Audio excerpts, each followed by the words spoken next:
So one of the jobs to do this morning in the rain is check the ropes.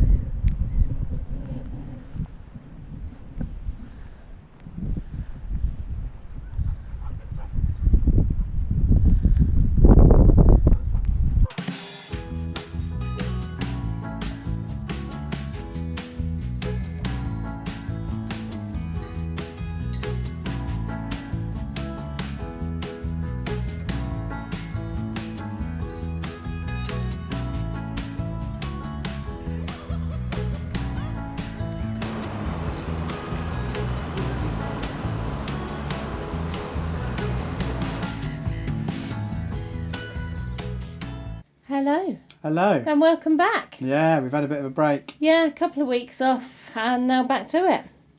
Indeed. And what a time to be back at it as well. Mm. That sounded a bit rude. But what a time, eh? It's a bit scary. Yeah, more on the Thames. It's going to be fun, they said, Alba. And it has been fun for the most part. Except for this week when the Thames decided to go into flood. Yeah.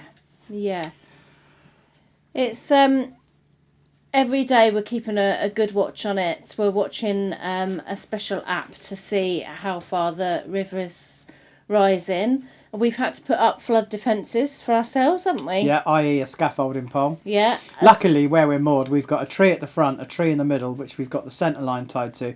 Don't be writing into me and telling me that we shouldn't be using a centre line on the Thames. I know that, but we're using it as a spring because the pull of the river is so strong, it's pulling us that way, and the spring is at an angle of 45 degrees. The centre line's at an angle of 45 degrees, and it's tied from the top of the boat to the top of the tree.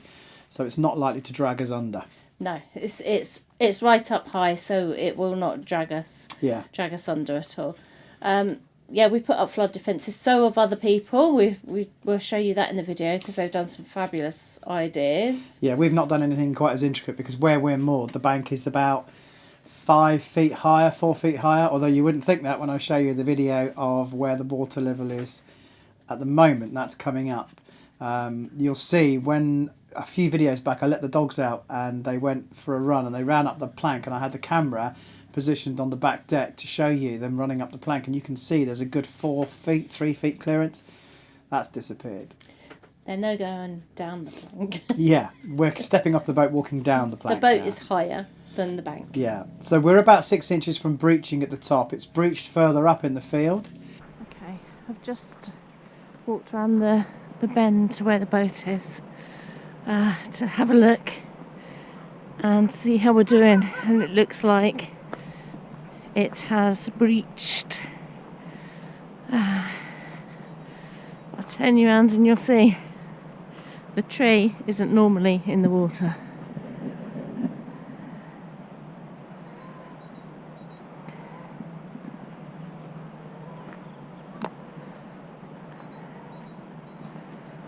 So it must have only just done it because it's not frozen. And this would have frozen overnight. So it is flowing into the field.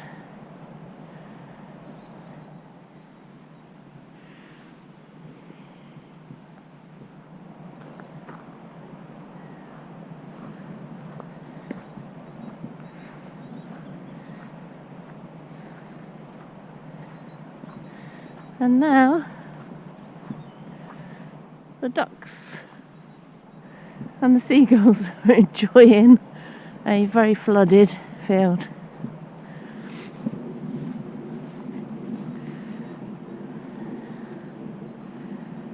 Okay.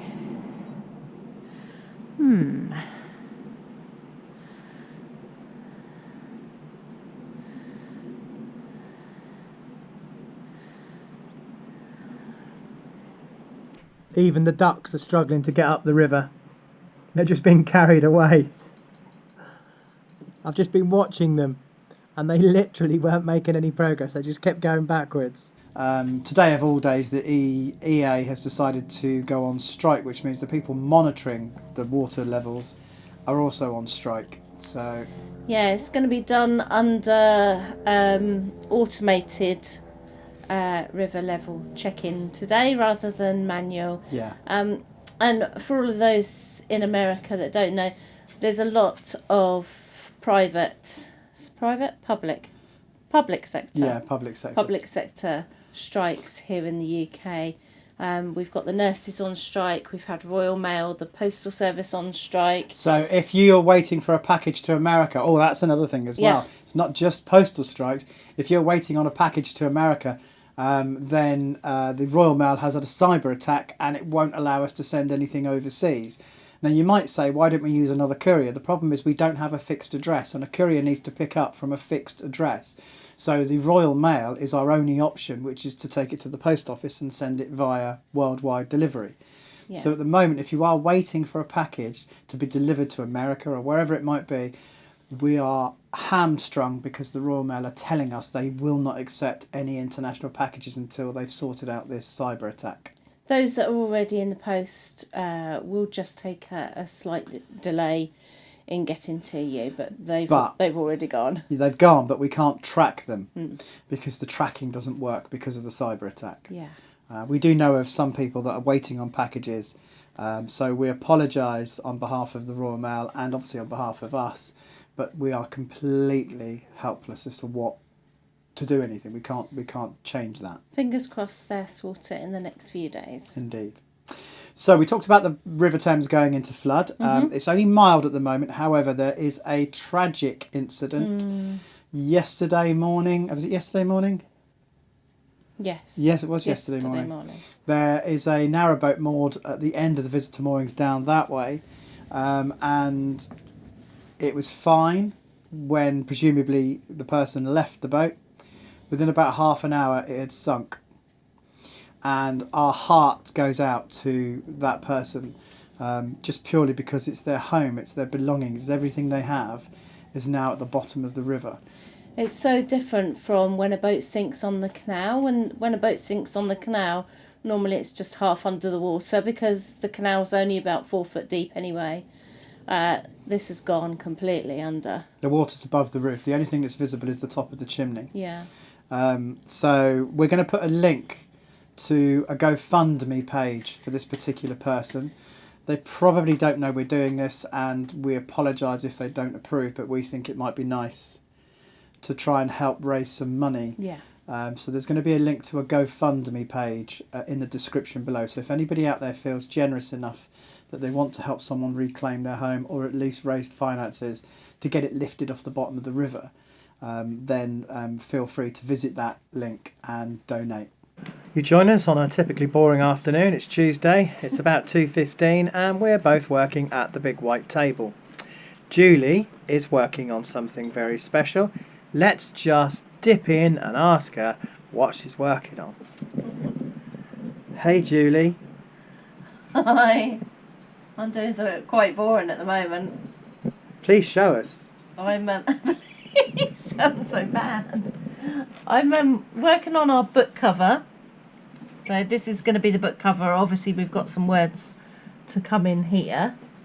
But I'm going through each tiny pixel on the computer just to make sure it is all okay and it's all nice and clean where it should be clean, so that part of the page is going to be nice and white so I can put the title and everything in.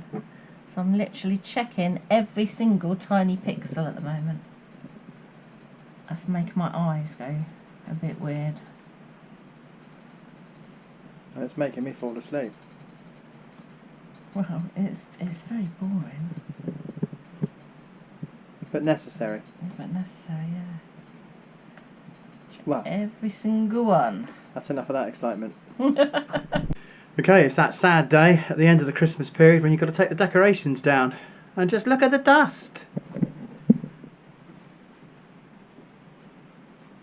Always too much dust on a boat.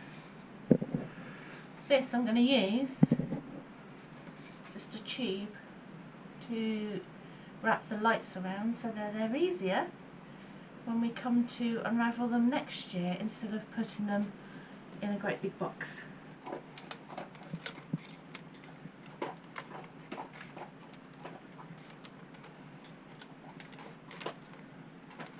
Okay, so we've taped the first bit.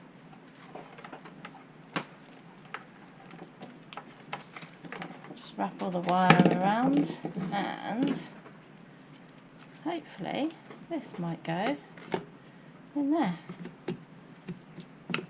Oh look, perfect fit. It's not even going to come out. And you can use what, an old kitchen roll, Yeah. kitchen towel roll. Or if you've received one of my parcels in the post with a print in it, use the tube, because this is the tube that I send some of my parcels that are going to the USA in. Does anyone else have any special decorations that they hang on their tree? Let me show you this one. This little fella used to be on Julie's nan's Christmas cake. So that would be how many years? Oh my god, I don't know how many You're years. 73. Shut up. So that must be about... I'm 50, so, you know, he's at least 50 years old. Wow. And he's seen better days, bless him. Look at his little arm. I think he must have got burnt on a candle at some point. Having said that, he's seen better days, but he's looking better than us. These are other special ones made by our friends Dave and Doss. Some beautiful ceramic.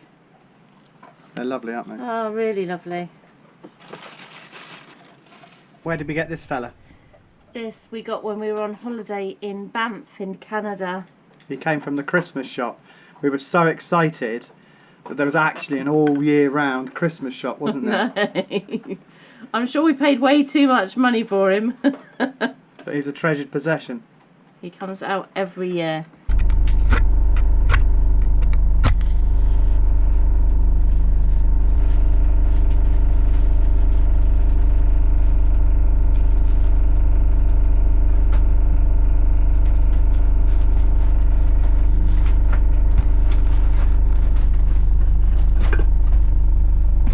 Put a big piece of wood on there.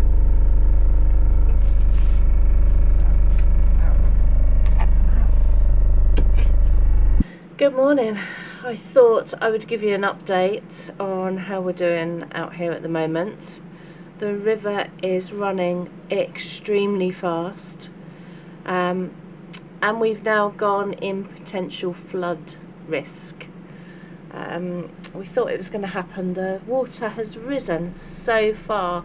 I'll show you a photo of what it looked like at Christmas, and then what it looks like today, and you'll see that the windows were below the bank and now they are well and truly above the bank.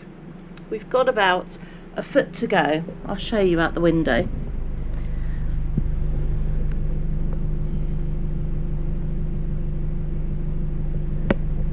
And that is until we breach the bank here.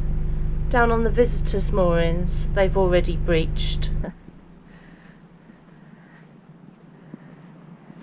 Ducks are enjoying a wider river.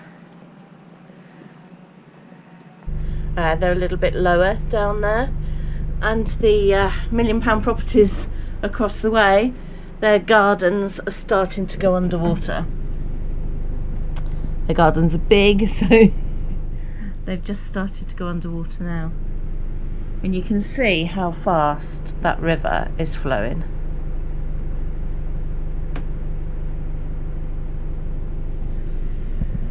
And unfortunately this morning we've just heard that one of our fellow boaters' boats has sunk. God, it's gone right under. My goodness. Wow, you can't even see the back end now, can you? It's totally underwater. I just don't understand how it sunk. Well, it's tied to the top of the post. Yeah, it's the top of the post. It's not the bottom of the post.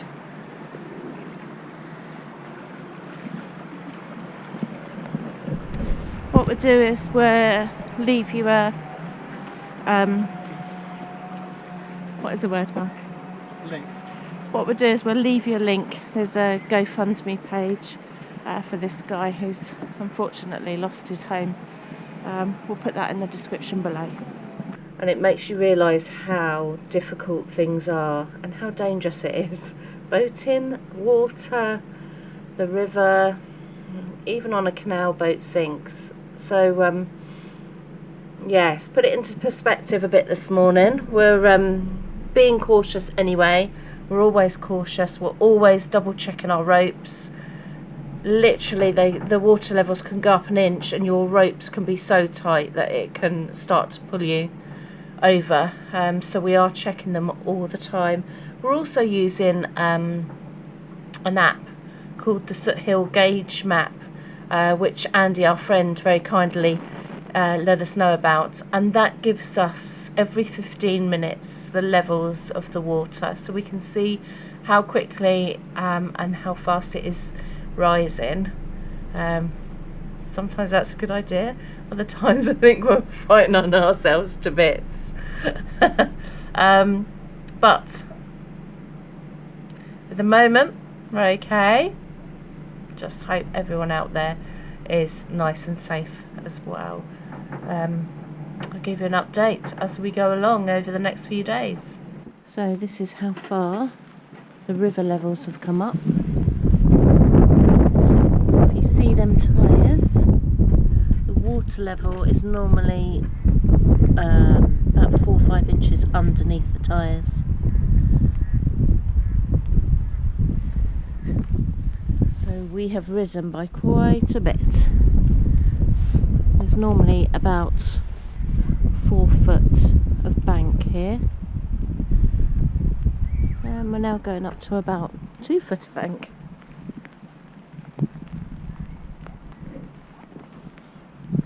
And the river is flowing really fast.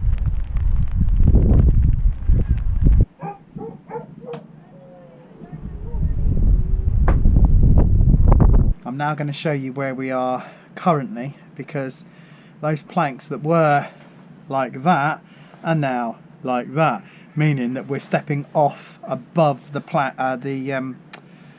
bank level. So I'll show you the water anyway. I'll show you where it's at now.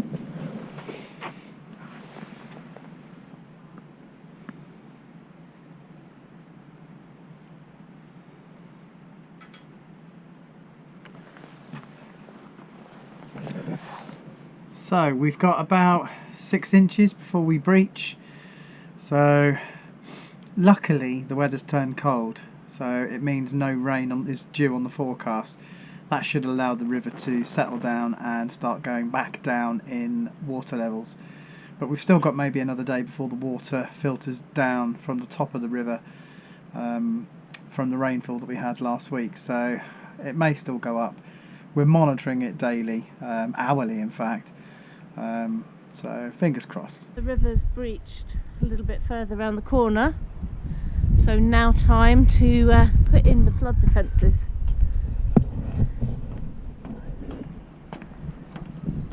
Interested? Do you reckon about there? Yeah, I think so. There? Yeah.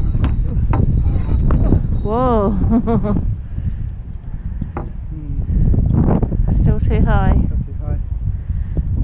Plan B, another scaffolding pole, and it's actually bent where it's been in the water next to the boat. Wow. I'll pass it up to you, Mark. Here's... Oh, put the hammer on the roof. I want to see how far down it goes.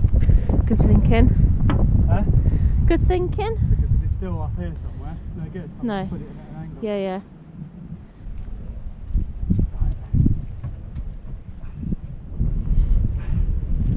Where's the tyres there? There? There's a tyre there.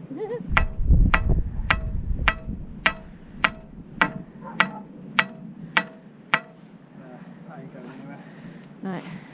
That's good. Think that'll work? Hope so. We'll put the wooden one at the front there. Yeah. Yeah? Yeah.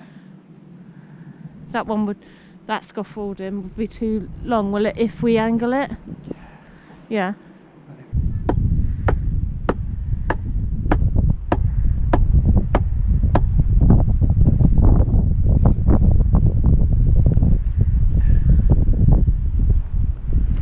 I'm not sure it's Tiff? We got a tree. We've got a bit of wood. We got springs. We got another tree, and we got a scaffolding pole.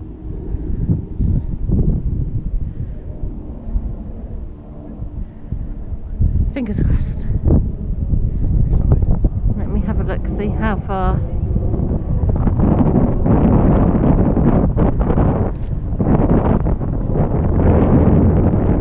river is from going over.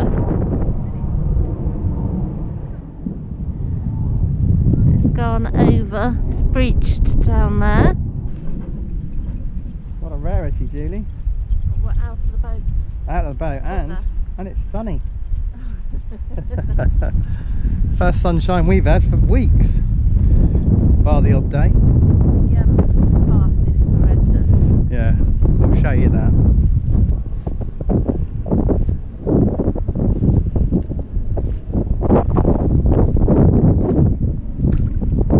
So the next time we tell you that living on a boat is a lot of fun, don't take our word for it, we're liars. Not in winter. In winter, it can be a real pain in the proverbial. It's hard. Yeah, it's really hard, especially when you have to drag water in a trolley to fill up your tanks because you can't move your boat because you made the stupid decision to moor on the Thames for the winter and it's on red boards. So I think there's a moral to this story, which is never listen to us. Never listen to us. Sunday morning, so you can hear the church bells going. Just going to film the slipway just so you can see how much the river has gone up by.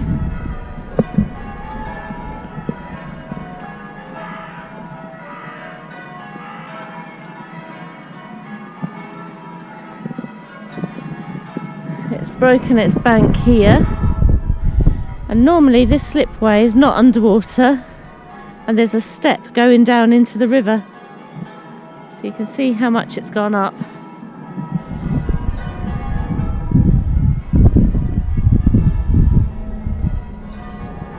It is a cold morning today. We just looked at the temperature inside the boat, 9 degrees. So the fire is still on from overnight, but it just didn't keep the temperature because it got to -4 outside. Very icy outside, and I will show you. And obviously we'll do the levels today as well, but this is an icy start. Water levels are very close to going over at the moment. You see our lovely scaffolding pole there.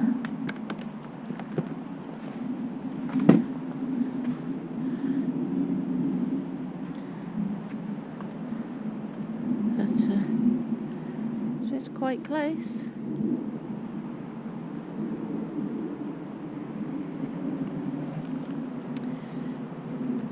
Today the Environment Agency, which looks after the waterways here on the river, is on strike, so we'll definitely be monitoring the water levels today, because it's on an automatic watch at the moment rather than somebody in the Environment Agency checking on it manually.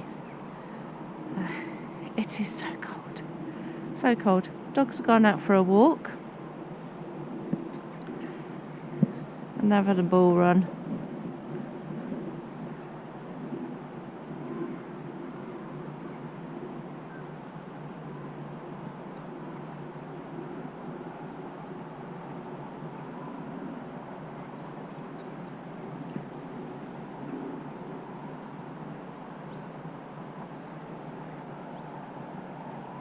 Positive. The sun is shining.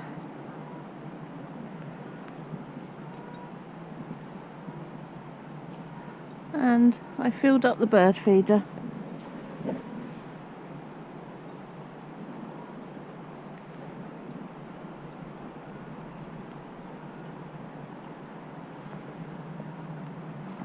You can see here how fast the river is still flowing.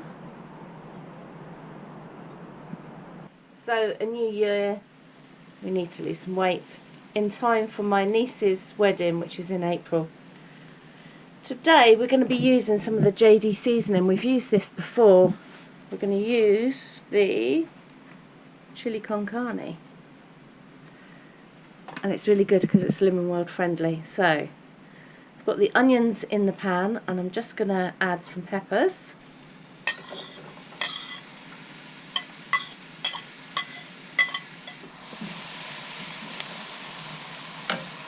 Now I'm going to add the mince, 5%.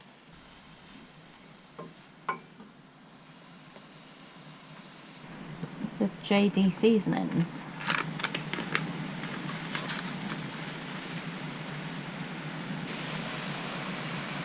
Okay, let's add a tin of tomatoes, 1 beef stock cube,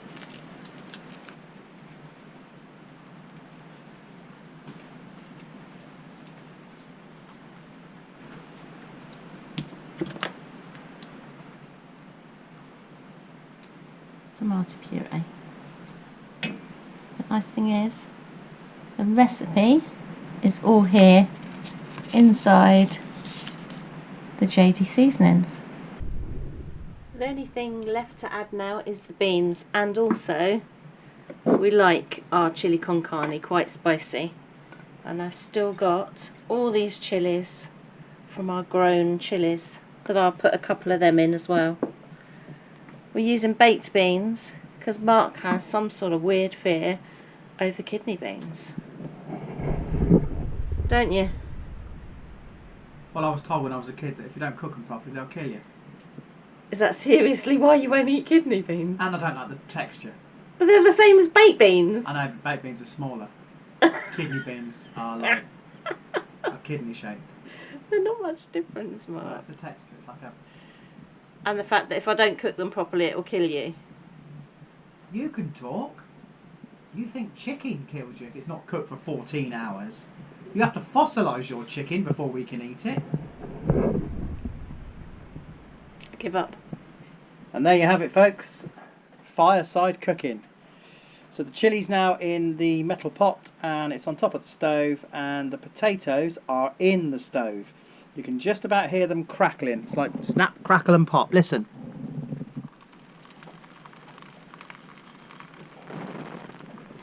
And the chilli is smelling wonderful. So let's get it up to heat, save on energy and make a nutritious and healthy dinner. What's this for, Julie?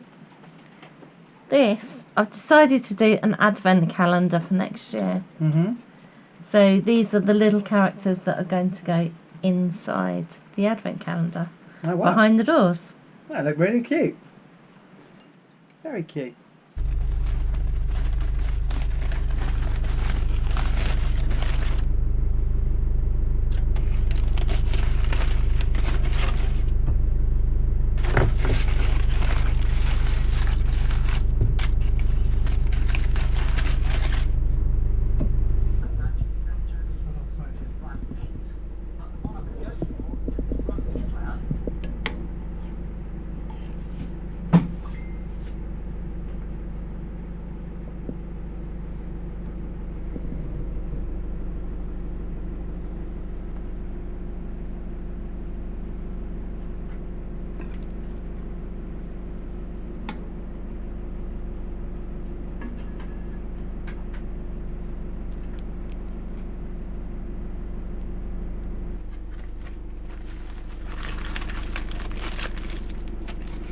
Rustic, I should have cleaned up the edge before you film it. I know. But it looks gorgeous, doesn't it? Mm. You are 2 games ahead of me. Naturalmente. 2, just 2. I'll make a comeback.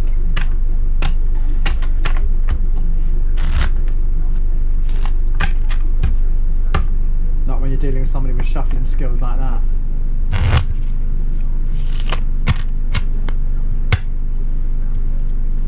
You were so lucky you didn't cock it up then. Oh, you're damaging my cards there.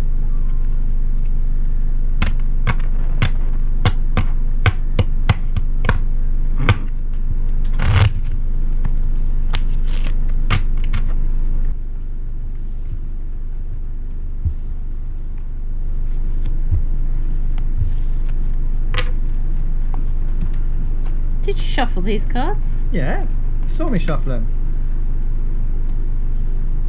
Oh, you're first.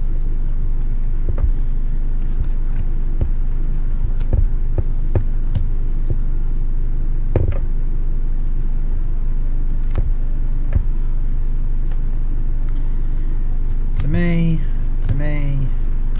killer.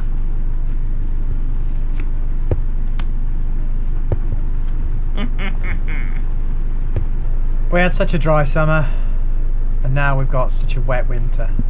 We are fed up with the rain. All it does is rain, rain, rain. So thank you for watching. If you like this video, give it a thumbs up. Don't forget to subscribe, it's free to do so. And when you do subscribe, don't forget to click the bell icon, which is located in and around this picture. You are going to find out this year. I actually don't want to. I think this is quite cool. I like doing this. It makes me chuckle. It's just my lack of professionalism. And don't forget to leave us a comment. Mark will answer every single one. Except the horrible ones, and I'll just ignore them. And we will see you, definitely, next week. Wow. We will. You said that when we did the last video 3.5 weeks ago. But we had a break. Bye. Bye.